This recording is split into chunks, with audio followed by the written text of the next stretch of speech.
하나님의 은혜와 평강이 오늘 예배하는 모든 종들에게 함께 하시기를 주님의 이름으로 축원합니다. 수년 전에 정신질환을 앓던 아들을 데리고 산에 들어가서 사시던 어머니가 그만 아들이 이렇게 정신 이상을 일으켜서 어머니를 때렸는데 어머니가 돌아가시고 말았습니다. 태어날 때부터 좀 이상한 아이로 태어났기 때문에 어머니는 그 아이를 볼 때마다 자기가 지은 죄인이라고 생각해서 너무나 고통을 많이 당하셨다는 거예요.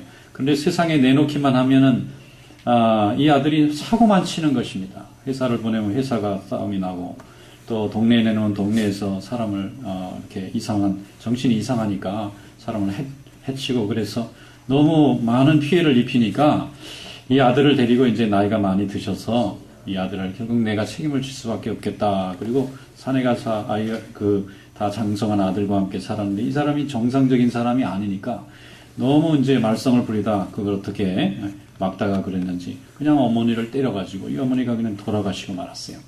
그래서 사람들이 너무 가슴 아파하는 거예요. 그런데도 그 어머니에 대한 그 사랑 때문에 사람들이 그 어머니를 오랫동안 기억을 하는 것을 보았습니다. 여러분, 우리 예수님도 끝까지 우리를 사랑하시고 자기 목숨까지 내놓으실 때까지 우리를 사랑하신 줄로 믿습니다.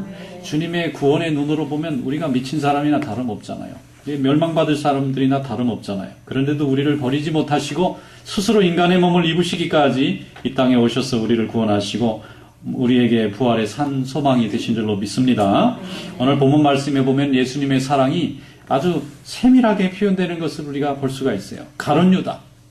이 가룟 유다는 예수님이 세상에 태어나지 않았더라면 좋았을 뻔했다고 말할 정도로 참 불행한 운명을 가졌던 사람입니다.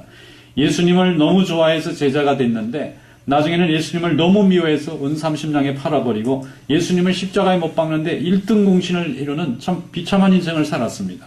그런데 오늘 본문 말씀에 보면 예수님께서 그 가룟 유다가 자기를 팔 걸 아시면서도 떡을 떼서 주시는 것을 볼 수가 있어요. 한번 본문 말씀을 열어보도록 하겠습니다. 마태복음 26장 21절에서 25절 말씀. 이 말씀을 통해서 예수님의 그 끝까지 우리를 사랑하신 사랑을 깨달을 수 있는 기회가 되시기를 축원합니다.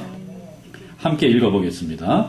그들이 먹을 때에 이르시되 내가 진실로 너희에게 이르노니 너희 중에 한 사람이 나를 팔리라 하시니 그들이 몹시 근심하여 각각 여짜오되 주여 나는 아니지요. 대답하되 이르시되 나와 함께 그릇에 손을 넣는 그가 나를 팔리라. 인자는 거기에 대하여 기록된 대로 가거니와 인자를 파는 그 사람에게는 바가 있으리로다. 그 사람은 차라리 태어나지 아니하였더라면 제게 좋을 뻔하였느니라. 예수를 파는 유다가 대답하여 이르되 랍비여 나는 아니지요. 대답하시되 내가 말하였도다 하시니라. 아멘.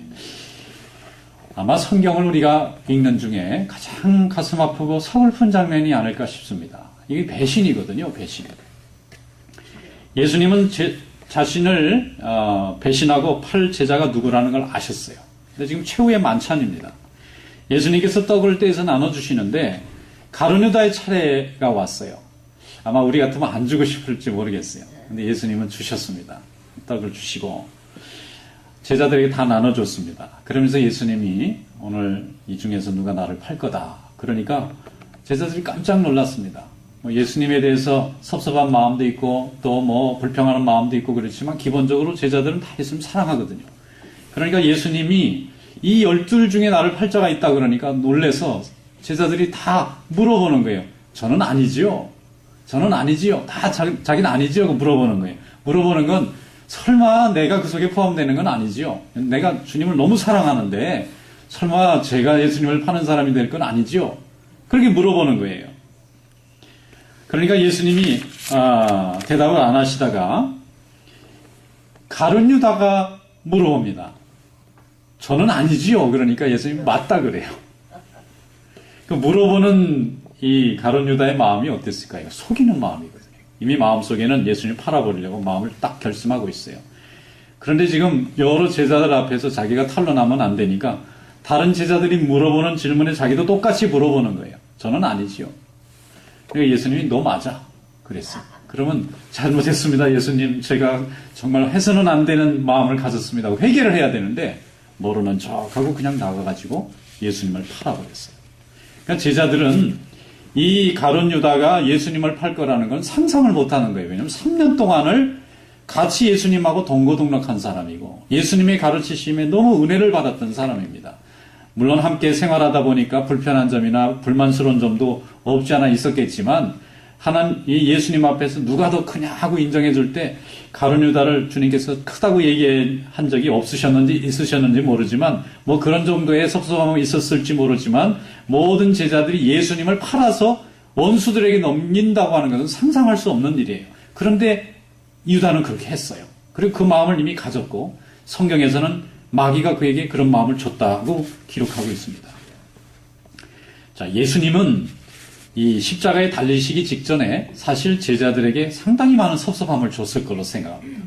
왜냐하면 예수님이 처음 나를 따라오너라 내가 사람 낚는 어부가 되게 해주겠다 할 때 사람들은 이 현실에서 이스라엘의 지금 로마 속국에 있을 때에 모든 백성들이 독립하기를 원했는데 예수님이 아마 나라를 독립하시려나 보다 이렇게 생각을 하고 물고기와 배, 아버지와 그물을 다 버려두고 예수를 따른 사람이 꽤 있었습니다.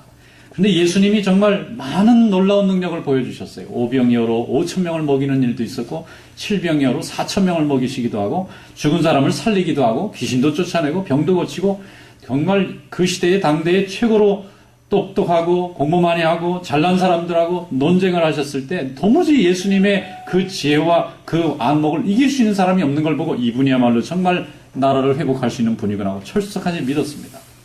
그래서 어느 때에 이 날이 옵니까? 물어보면 예수님은 자꾸 다른 얘기를 하세요. 어느 때라는 것은 예수님은 하나님의 나라가 다시 임할 때인데 이 이스라엘의 나라에 살고 있었던 이 제자들은 다시 자기 나라가 회복하는 것을 자꾸 생각하는 거예요. 여러분 요즘 한국에 또 이제 선거가 시작이 되니까 또 이렇게 당이 합당도 하고 사람들이 막 모였다 흩어졌다 그러면서 권력을 쟁취하기 위해서 사람들이 노력을 많이 합니다. 권력을 쟁취하면 사람들 운명을 좌지우지하는 그 맛 때문에 사람들이 한 번 잡으면 못 내려놓는다 그래요. 그러니까 좀 당선 가능성이 높은 대통령의 당선 가능성이 높은 사람 밑에는 막 사람들이 막 몰려들어요. 서로 막 높은 자리를 차지하려고 공을 세우려다 보니까 뭐 사람들이 뭐 이렇게 모였다 흩어졌다 하는데 예수님도 굉장히 비슷한 상황을 겪었을 것으로 생각을 합니다. 예수님을 통해서 그 시대에 한 나라를 세우면 자기가 좀 권한이 높은 자리를 차지하고 싶기 때문에 지금 이 수고는 참을 만하다. 그러면서 3년 동안 예수님을 따라다녔던 제자들은 참고 잘 살았어요. 근데 예수님이 3년 동안 생활하신 걸 보면 굉장히 가난하게 사셨습니다. 예수님의 집은 본래 목수였기 때문에 목수 직업을 그냥 가지고 계셨으면 아마 그렇게 배고프고 어려운 거는 없었을 것 같은데 예수님이 복음을 전하기 위해서 3년 동안 갈릴리에서 이 예루살렘까지 왕래하시고 했던 모든 내용을 보면 항상 예수님은 먹을 것이 부족했습니다. 그래서 예수님의 말씀을 듣고 은혜 받은 사람이 자기 집에 모셔서 남자들을 다 제자들을 12명, 예수님과 13명을 모셔서 맛있게 밥을 주면은 맛있게 먹고 그렇게 대접하는 사람이 없으면 굶었어요. 그래서 예수님이 늘 좀 배가 고프셨던 것 같아요. 그 증거가 어디에 나오느냐 하면은 예수님이 예루살렘 성전을 들어가시는데 너무 배가 고프셨는지 멀리 보니까 굉장히 이렇게 큰 무화과 나무가 있는 거예요. 아, 저기 가면 먹을 게 있겠구나. 그래서 갔더니 아무리 뒤져봐도 열매는 무성한데 잎은 무성한데 열매가 없습니다. 그래서 예수님이 하신 유명한 말씀이 있어요. 에이, 이 녀석 죽어라. 그랬다고요. 아니, 그러니까 예수님이 이 사랑 많으신 예수님이 왜 그 죄가 없는 나무를 죽어라 그랬을까? 진짜 죽어버렸어요. 나중에 나올 때 보니까 진짜 예수님 다 말라버려서 죽었습니다. 자, 그걸 보고 어떤 분들은 예수님이 너무 혈기왕성한 게 아닌가 이렇게 오해하는데 그게 아닙니다.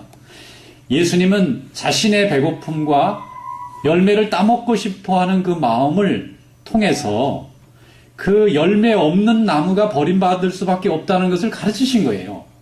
그 영적인 의미를 깨달았어야 되는 거예요. 근데 제자들이 나중에 예수님 부활승천하시는데 그걸 깨닫고 성경에 기록했다고 생각합니다. 예수님은 그걸 볼 때에 누가 대접하면 먹었지만 대접할 게 없으면 늘 굶으셨던, 그걸 가난하고 청빈하고 늘 배고프게 그렇게 다니시면서 사람들에게 복음을 전하셨어요. 그래서 그 복음을 듣고 많은 사람들이 소망을 얻고 하나님 나라의 백성이 된 줄로 믿습니다. 그래서 제자들은 예수님이 인기가 올라가고 사람들이 너무 좋아하고 따르는 사람이 많을 때 서로 높아지려고 난리가 났어요. 누가 더 높으냐? 베드로와 안드레, 야고보와 요한은 한 동네 사람인데 서로 친척이었다고 그래요. 한 번은 예수님이 앉아 계시는데 요한과 야고보가 어머니를 동원해가지고 높은 자리 보장을 받으려고 먼저 제안을 해요. 그러니까 그걸 알고 다른 제자들이 화가 나가지고 막 길거리에 오다가 싸우고 난리가 났어요. 그 말은 뭐냐면 예수님의 인기와 사람들이 따르는 사람이 너무 많으니까 굉장히 높아질 것을 알고 예수님 옆에 더 가까이 가려고 서로 경쟁이 이루어진 것입니다. 그런데 예수님이 이제 3년이 되시고 예루살렘에 가까이 오면서부터 상황이 바뀌기 시작했어요. 왜냐하면 예수님은 죄를 책망하고 하나님 앞에 회개를 촉구했습니다. 그런데 이게 자칫 하다 보니까 이 제자들 눈으로 볼 때는 자기 편으로 맞아들여야 될 사람들까지 비난하시는 거예요. 예를 들면은 성전에 올라가셨는데 장사하는 사람들이 많았습니다. 이 사람들은 제자들의 눈으로 볼 때는 포섭 대상이에요. 돈 있잖아요. 나라를 세우려면 돈 있어야 되거든요. 이 많은 장사꾼들이 저 바리새인과 제사장들에게 줄대지 말고 우리한테 줄을 대야 되는 거예요. 그래야 나라를 세울 때 사람들이 줄줄이 서서 큰 나라도 이루고 자기들이 권세도 가질 수 있는데 예수님이 그들하고 잘 지내야 되는데 내 하나님의 성전은 기도하는 전인이라 그리고 채찍으로 그걸 다 때려 엎으시고 부수니까 상인들이 다 등 돌렸어요. 이제 봤더니 예수가 우리 편이 아니구나. 본래부터 권력자들은 예수님을 미워했는데 백성들이 하나씩 둘씩 그들 편으로 넘어갑니다. 이제 예수님은 점점 따르는 자들이 줄어들었어요. 그러니까 제자들 마음에는 말할 수 없는 섭섭함이 충만했어요. 우리 예수님은 왜 마지막 여태까지 3년 동안 그렇게 잘 씨 뿌려놓고 이제 좀 거둬야 될 때 다 이 판을 망치는가?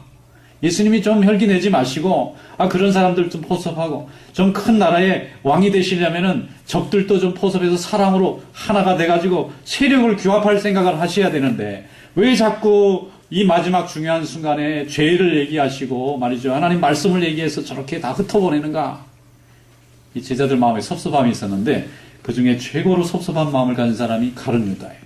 이 가룟 유다는 돈을 계산하는 사람이잖아요. 돈 들어오고 나가는 걸 보면은 사람이 안 보일 수가 있어요. 이게 너무 집중이 되면 나중에 말씀이 안 들어올 수가 있어요. 이 사람은 이 돈이 제대로 들리고 엄청난 재력을 가져야 우리가 권력도 가질 수가 있는데 우리 예수님은 왜 저 상인들에게 등을 돌려서 이렇게 궁지에 몰리는가? 가룟 유다가 고민하다가 결국은 예수님을 불신하게 된 겁니다. 거기에 마귀가 역사했어요. 그러니까 예수를 팔아서 넘길 마음을 갖게 되었고 예수를 죽이고자 하는 사람이 너무 많았으니까 가서 그냥 고발만 하면 금방 잡아가는 것입니다.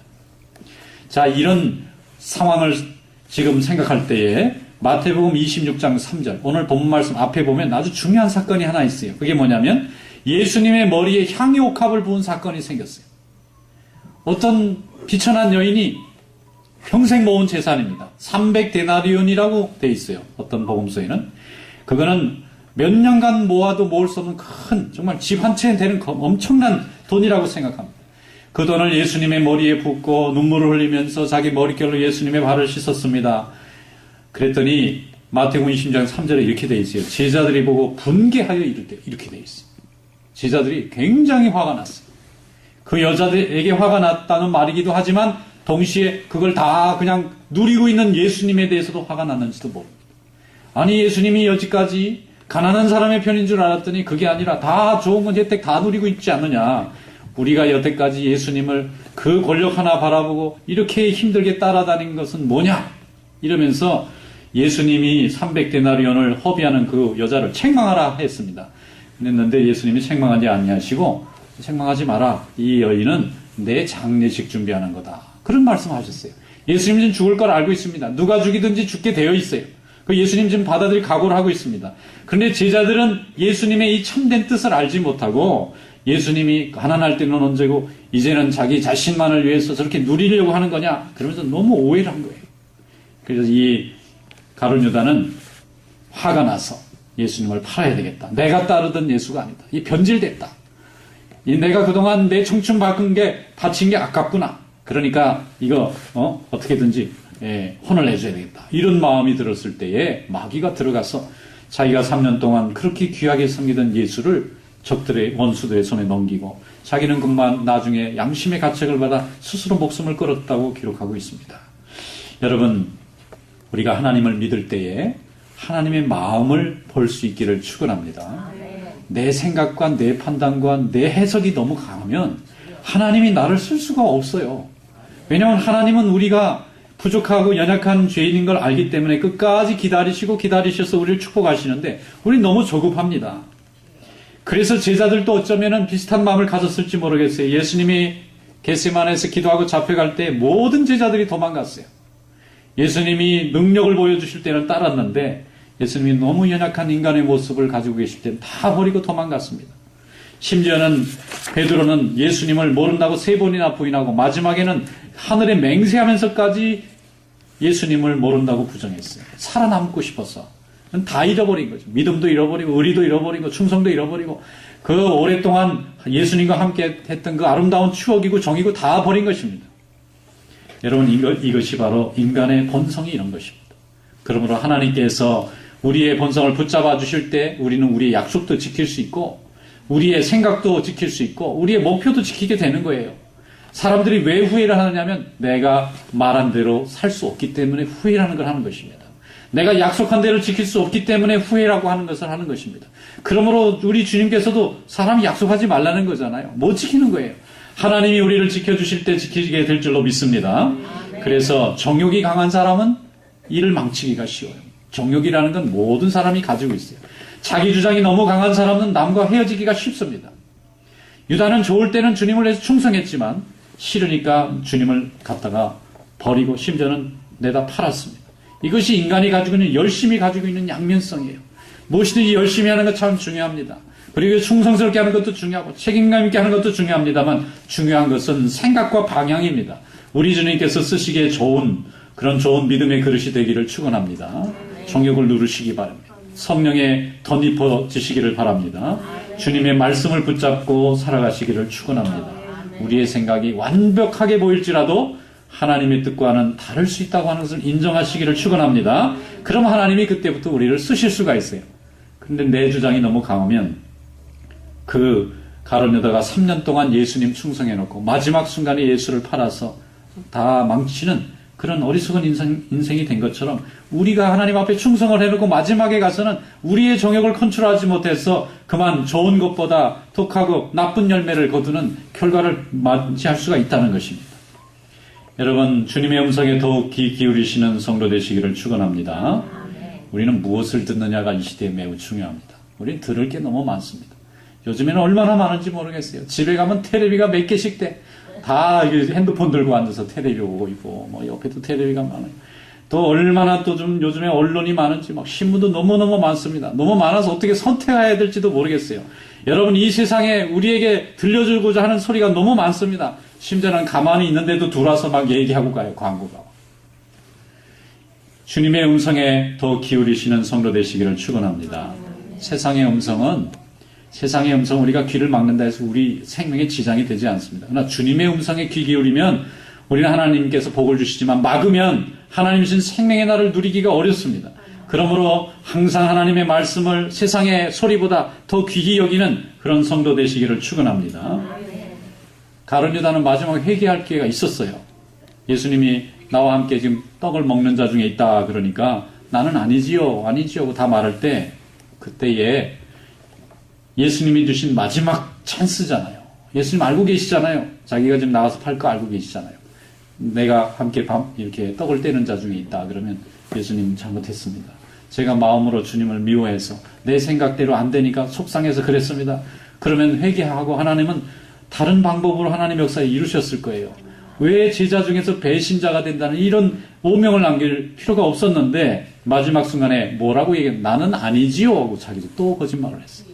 그러니까 예수님은 네가 맞다. 네 하고 싶은 대로 해라. 그러니까 제자들은 예수님이 6월절에 무슨 물건을 사오라는 말로 알았고 가룟 유다는 가서 예수님을 파는 데 가버린 것입니다.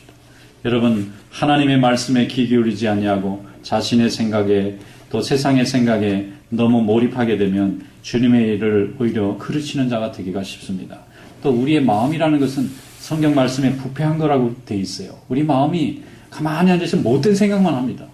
우리 가만히 있으면 편하고 좋은 생각하는 게 아니라 하나님의 말씀이 들어와야 선한 생각이 되고 성령이 충만해야 복된 생각을 하게 되는 줄로 믿습니다. 그래서 잠언 21장 15절의 말씀에 보면 정의를 행하는 것이 의인에게는 즐겁지만 악인에게는 패망이니라 그랬어요. 정의를 세우는 거 중요합니다. 사회정의 세우고 나쁜 사람 벌 주고 또 착한 사람 상 주고 하는 거 좋은데 이것이 의인이 하면 좋은 일이지만 악한 사람이 하면 다 망하는 일이 된다는 거예요. 남도 망하고 자기도 망해요. 왜냐하면 거기에 혈기와 분기와 하나님에 대한 순종이 없기 때문에 다 처분하면 아무것도 남는 게 없어요. 그런데도 불구하고 우리 주님께서는 그 배신하는 제자까지도 불쌍히 여기시고 그에게 떡을 나눠주셨습니다. 그가 팔 것을 알면서도 가게 내버려 두셨습니다. 그걸 붙잡아 두거나 못 가게 막거나 그를 책망하거나 모든 제자들이 모여서 그를 욕하거나 그러게 하지 않고 그냥 내버려 두셨습니다. 왜냐하면 그가 선택하는 길은 그가 책임지게 되니까 우리 주님께서 그를 허용해 주셨어요. 왜냐하면 그 제자도 제자고 그 자식도 자식이기 때문에 우리 주님께서 그를 끝까지 사랑하신 줄로 믿습니다. 여러분 이것이 주님이 우리에게 보여주신 사랑의 모습인 줄로 믿습니다. 주님은 우리가 하고 싶은 걸 억지로 막으시는 분이 아니세요. 그분은 인격을 가지신 분이라 우리와 함께 교통하고 우리의 생각과 우리의 판단을 존중하세요. 우리 스스로가 하나님을 사랑해서 선택하는 그 사랑을 원하시지 억지로 끌고 와서 사랑하게 하지 않으십니다. 아브라함과 조카 롯이 결별하게 되었습니다. 조카 롯이 크게 거부가 됐어요. 그래서 삼촌 밑에 더 이상 있고 싶지 않다고 서로 자꾸 다퉈서 흩어집니다. 그때 아브라함이 조카들로 땅을 선택하라 했어요. 그랬더니 롯이 소돔과 고모라를 선택했습니다. 그 소돔과 고모라를 뭐라고 창세기가 묘사하고 있느냐면 애국 땅과 같고 물된 동산같이 너무 화려하고 멋있는 잘 사는 땅처럼 보였기 때문에 롯이 거기를 선택했다는 거예요. 정욕으로 선택을 한 것입니다. 믿음으로 선택하고 하나님의 생각으로 선택하지 않고 사람의 생각으로 선택했어요. 결과가 어떻게 되었습니까? 아브라함은 황무지 같은 땅을 보았지만 하나님이 그에게 큰 복을 주셔서 하나님의 자녀가 되게 하셨고 조카 롯은 그 세상의 화려함을 쫓아갔지만 결국은 소돔과 고모라가 멸망하고 말았고 그의 삶은 참으로 불행하게 마감하고 말았습니다. 여러분 하나님을 선택하는 자가 참된 승리자가 될 줄로 믿습니다. 세상의 화려함과 즐거움을 찾아가다 보면 잠깐은 기쁜 것 같지만 내가 감당하고 핸들할 수가 없어요. 그러나 하나님과 함께하는 자는 하나님이 다 책임져 주시고 하나님이 인도하시기 때문에 비록 지금은 황무지 같은 땅이지만 그것에 하나님이 백합화가 피어나도록 만드실 줄로 믿습니다. 그래서 믿음 생활할 때에 우리의 성품도 하나님에게 맡기는 그런 노력이 필요합니다. 하나님 난 타고나면서부터 이렇게 못돼서 안 바뀝니다. 그렇게 생각하지 마세요. 하나님 내 성품도 변화시켜 주세요. 내 마음도 하나님 주장해 주세요. 그러면 바뀝니다. 마음의 꼴은 바뀌지 않지만 그 마음의 꼴을 잘 사용하면 우리의 성품의 방향과 그 모양을 하나님이 바꿔주세요. 그래서 완고한 사람은 자기 생각이 너무 강해서 고집스럽게 하다가 모두를 불행하게 만듭니다. 그러나 그 완고함이 좀 내려가서 좀 온화함과 온유함을 갖게 되면 하나님께서 쓰시기에 참 좋은 그릇이 되는 거예요. 어느 곳에 가든지 사람들을 위로하고 어느 곳에 가든지 사람들이 합심하게 만들고 어느 곳에 가든지 서로 합력하게 만드는데 하나님이 온유한 자를 쓰실 줄로 믿습니다.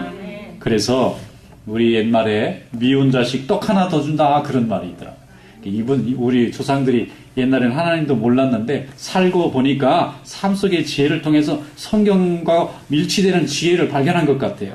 미운 자식입니다. 야단치고 꾸짖고 싶지만 떡을 하나 더 준다는 것은 무엇이죠? 사랑의 빚을 던져주는 거죠.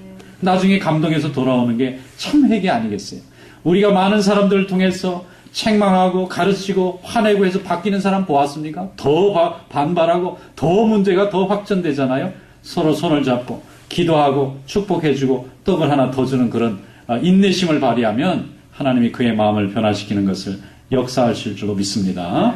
결국은 버릴 수 없는 자식이니까 부모도 떡 하나 더 주잖아요. 우리 예수님께서도 우리를 포기하실 수가 없어요. 우리를 아무리 가르치고 율법을 통해서 선지자를 통해서 수많은 하나님의 종들을 통해서 그 구약시대에 많은 책망과 가르침을 주셨어요. 한번 이 예언서 한번 읽어보세요. 이사야부터 예레미야부터 쭉 내려다보면 얼마나 많은 책망과 저주가 있는지 몰라요. 하나님을 믿지 않으면 멸망받는다고 그렇게 가르쳐줬는데도 사람들이 안 변하잖아요. 그러니까 마지막은 하나님 자신이 인간의 몸을 입고 스스로 제물돼서 죽어주시는 일밖에 없으셨던 거예요. 우리 하나님도 그렇게 하셨습니다. 그것이 바로 인간을 참되게 회개시키고 주께 돌아오는 방법인 줄로 믿습니다. 사도 바울과 바나바가 싸움이 났어요.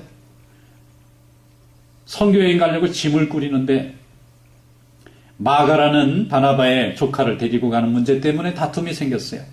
이전에 한번 여행을 갔다 왔는데 마가가 이게 너무 부잣집 아들이라 철도 없고 어려운 것도 모르고 남도 헤아릴 줄 모르고 사고만 치는 거예요. 그러니까 사도 바울이 이번엔 데려가지 맙시다. 그런데 바나바는 데리고 가자는 거예요. 그래도 또 데리고 가는 게 어떻게? 사도 바울은 대쪽 같은 성격이고 바나바는 품어주는 성격이에요. 그래가지고 두 사람이 웬만해서는 싸움이 안 나는데 크게 싸움이 나서 그만 갈라져 버렸어요. 바나바는 마가를 데리고 동쪽으로 선교를 가고 사도 바울은 실라라는 새로운 종을 데리고 서쪽으로 가는데 가자마자 빌립보에서 감옥에 갇히잖아요. 동쪽으로 간 바나바와 마가는 성경에 기록이 정확하게 없어서 어디까지 갔는지는 알 수 없지만 세월이 몇십 년 지났습니다. 그런데 사도 바울의 편지 중에 놀라운 대목이 있어요. 뭐냐면 내가 지금 많이 몸이 아프고 나이가 들고 어려운데 추운 겨울에 좀 외투 좀 가져와라. 편지에 있어요. 그리고 거기에 이게 붙어 있어요. 마가가 보고 싶으니까 좀 데려와라. 여러분, 세월이 많이 지난 뒤에 마가는 훌륭한 사도가 되었습니다. 복음을 전하는 훌륭한 하나님의 종이 되었어요. 사도 바울이 후회했어요. 그때 내가 그렇게 싸우고 내버릴 게 아니라 잘 이렇게 포용을 해서 데려갔으면 이렇게 좋은 일꾼이 되었을 것을 내 판단이 틀렸구나. 후회했어요. 후회하고 나서 사과했을 겁니다. 그러니까 보자고 하죠. 마가를 좀 데리고 와라. 바나바는 사람을 잘 세우는 사람이었고 사도 바울은 잘 책망하는 사람이었는데 결국 사도 바울도 세월이 지나니까 세월에 다 이렇게 깎여가지고 온유한 사람이 된 거예요. 그래서 마가를 바나바도 축복해 주었지요. 사도 바울도 축복해 주니까 마가가 얼마나 축복받았겠어요. 그래서 마가복음을 쓴 거예요. 마태, 마가, 누가, 요한 4개 복음 중에 제일 먼저 쓰여진 복음서가 마가입니다. 마가의 어머니가 마가 다락방 그 집 주인이에요. 그 집 아들이었단 말이에요. 그러니까 예수님의 겟세마네 동산에서 체포되는 순간에도 배 혼입을 입고 도망갔던 청년이 마가예요. 그러니까 이 마가는 예수님의 시작부터 끝까지 다 경험한 사람이니까 이 복음에 예수님을 안 쓸 수가 없는 거예요. 이 한 사람을 위해서 사도 바울과 바나바가 오랜 세월 동안 한쪽은 그를 밀어주고 한쪽은 책망하면서 훌륭한 사도를 만들어낸 겁니다. 여러분, 하나님의 역사는 우리의 판단을 뛰어넘는 역사인 줄로 믿습니다. 그래서 실수를 안 하려면 조금 온유한 게 좋아요. 판단이 조금 느린 게 좋습니다. 좀 기다려보는 것이 좋습니다. 가룟 유다는 자기 스승을 십자가에 달게 내주어 버렸어요. 너무 판단이 빠르고 너무 자기 주장이 강했기 때문에 결국 스스로 마지막 회개할 기회를 버렸습니다. 예수님은 가룟 유다가 스스로 목숨을 끊을 것까지 생각을 하셨는데 끊지 않을 수도 있었어요. 그저 회개하면 됐었습니다. 가룟 유다는 예수님을 자기가 판 것을 회개하고 제자들에게 찾아와서 성령의 충만함을 입어서 세상에 복음 전하는데 나도 좀 참여하고 싶다고 말했으면 제자들이 받아줬을 거예요. 왜냐하면 성령의 역사는 용서함에 있잖아요. 용서해 주신다고요. 아무리 흉악한 죄인이라도 용서할 수 있잖아요.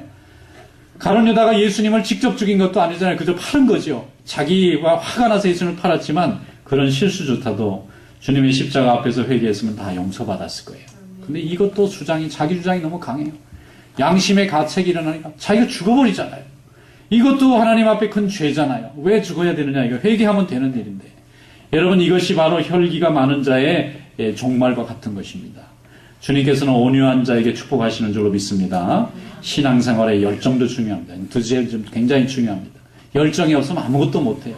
어떤 사람은 하는 것도 아니고 안 하는 것도 아니고 그런 사람은 교회 일에 별로 도움이 안 되잖아요. 예배 오는 것도 아니고 안 오는 것도 아니고 교인인 것 같기도 하고 아닌 것 같기도 하고 가끔 생각나면 한 번씩 나오고 아니면 안 오고 이런 열정이 없는 사람도 하나님이 쓸 수 없습니다. 그러나 열정도 온유함으로 이렇게 둘러싸여 있는 열정이 참 중요합니다. 마음으로 의지가 강한 사람은 이 마음의 표현이 온유함으로 표현되면 참 많은 것을 얻을 수가 있어요. 이 마음, 하나님을 사랑하는 마음도 진실하고 교회를 사랑하는 마음도 진실하고 주의 종을 섬기는 마음도 진실하고 성도를 섬기는 마음도 진실한데 이게 과격하면 말이에요. 이게 과격하면은 내 진심이 알려지기도 전에 다른 사람이 벌써 상처도 있고 또 다툼이 생기기가 쉽습니다. 그러면 여러분 온유한 은혜를 받으시기를 축원합니다. 제가 지내보니까 어떤 분들이 그래요. 예수 믿어도 성품은 안 고쳐진대. 아닙니다. 기도를 안 하셔서 그래요. 하나님 앞에 성품을 바꿔달라고 한번 구해보시길 축원합니다. 그럼 성령께서 착착착착 주세요. 지혜. 요때는 참아야지. 요때는 기다려야지. 요때는 매달려야지. 그러다 보면 어느 사이에 사람의 성품이라는 건 수양을 통해서 이루어집니다. 수양이라는 것은 참고 인내하고 아픔을 견딜 때에 이게 수양이 되는 거예요. 수양이 그냥 되는 게 아니잖아요. 마음의 훈련, 이 성품의 훈련, 말의 훈련, 기다림의 훈련, 이런 것을 통해서 온유한 성품을 갖게 되면 하나님이 큰 복으로 채워주세요. 우리가 다른 사람을 바라볼 때 틀린 인생을 사는 사람이 보입니다. 왜냐하면 우리 눈은 항상 공의롭게 생각이 되기 때문에 다른 사람의 단점이 잘 보여요. 그래서 얼마나 그게 인간의 모순이 많았으면 내 눈에 들보는 못 보고 다른 사람의 티를 뺀다고 그렇게 말씀을 하셨겠어요. 그런데 그 잘못된 부분을 책망하고 고치려고 하면 나만 괴로워요. 왜냐하면 사람은 사람의 말을 듣고는 바뀌어지질 않습니다. 자기 마음의 소리를 듣고 바뀌는 거예요. 결국 우리는 회개라 그럽니다. 자기 마음의 소리보다 더 큰 힘이 있는 소리가 있는데 성령의 소리를 들으면 완전히 바뀌어요. 그럼 정말 두 번 다시 그렇게 하지 않게 됩니다. 하나님 앞에 매달리는 성도 되시기를 축원합니다. 하나님은 성품도 바꾸시고 인생도 바꾸시고 운명도 바꾸시고 모든 존재를 변화시키는 그런 능력의 하나님이신 줄로 믿습니다. 그래서 우리가 능력의 하나님이라고 찬양하지 않습니까? 마태복음 5장 5절에 말씀하기를 온유한 자는 복이 있나니 그들이 땅을 기업으로 받을 것임이라 그랬어요. 그래서 저는 왜 하필이면 땅일까? 집이 되면 안 될까? 땅이나 집이나 다 같은 의미예요. 하나님이 이 땅에 누리는데 부족함이 없도록 채워주신다는 상징성이 땅이 된 겁니다. 온유한 사람은 땅을 차지할 수 있어요. 하나님이 약속하신 복입니다. 온유하지 않으면 아무리 수고하고 애쓰고 유능해도 그 땅이 내 땅이 되질 않습니다. 그래서 모세를 성경이 이렇게 기록했어요.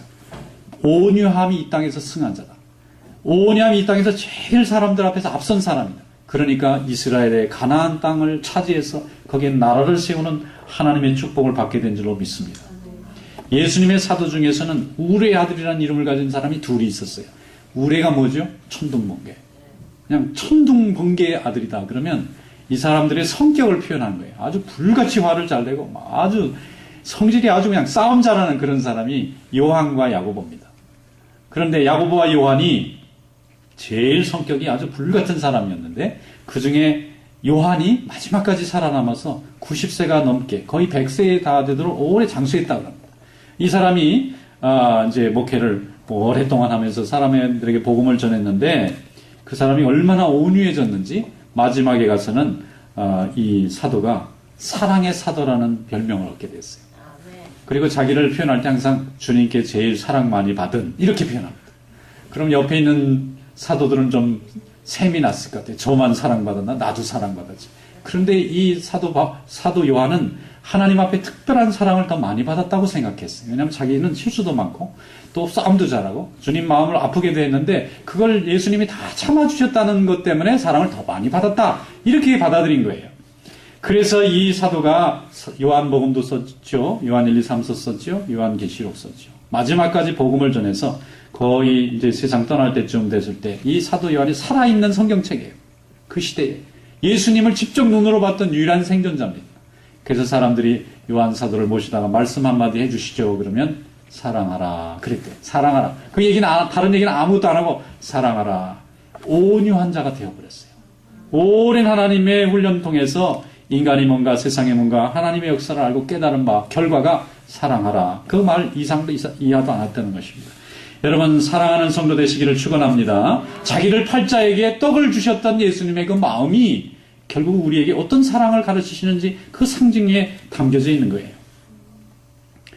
방지일 목사님이라는 분이 계세요. 지금 우리 한국 장로교 역사 중에서는 가장 오래 나이가 든 거의 1910년대에 목사 안수를 받고 중국에 선교사로 가신 분인데 지금도 정정하게 한국뿐만 아니라 미국에 와서 집회를 잘하세요. 그런데 그분이 그 격동의 세월 동안 한국이 일제치하에 있었죠. 해방 맞이했죠. 6.25 전쟁 났죠. 민주화 때문에 오랜 사회적인 격변을 거쳤죠. 수많은 목회자들이 또 강단에서 말씀을 전했는데 이분은 늘 변방에 있었던 분이에요.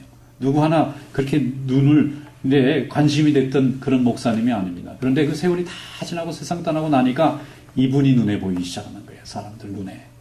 근데 이분은 그저 온유하세요. 사랑하세요. 그거밖에 없어요. 그분의 삶과 가르침 아주 현란하고 아주 대단한 파워 있는 말씀은 아닌데 그분의 삶 자체가 그냥 말씀을 전하는데 그냥 온유함, 사랑함밖에 없다는 거예요. 그게 교회를 살리는 길이고 인생을 살리고 가정 살리는 길인데 잘못을 따지고 또 가르쳐보고 바꿔보려고 애써봐야 아무 소용이 없다는, 인간은 원래 죄인이기 때문에 인간의 노력으로 바꿔지는 건 없어요. 성령이 역사하기 전에는 죄가 되질 않고 회개가 역사가 나타나질 않습니다. 그래서 사랑하세요. 온유하세요.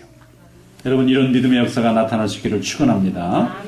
어느 교회가 크게 부흥했는데 장로님 한 분이 나이가 많이 드신 분이 계시더라고요. 근데 저분이 막 존경을 받아요.